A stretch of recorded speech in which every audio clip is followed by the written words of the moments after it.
ఇలా ఎల్లమ్మ మీద ఒట్టంటివి, పోషమ్మ మీద ఒట్టంటివి, పెద్దమ్మ మీద ఒట్టంటివి.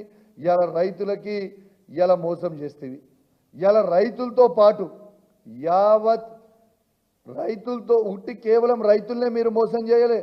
ఇలా భారతదేశ చరిత్రలోనే ఎక్కడ లేని విధంగా ఒక ముఖ్యమంత్రి సాక్షిగా డైరెక్ట్గా దేవుళ్ళ మోసం చేసిన ఈ భారతదేశంలో ఏకైక ముఖ్యమంత్రి అది రేవంత్ రెడ్డి గారు అని చెప్పక తప్పదు. నువ్వేమో తిడుతుంటే బాగా గొప్ప అనుకుంటున్నావానే, మాకు తిట్లు రావానే? నీకు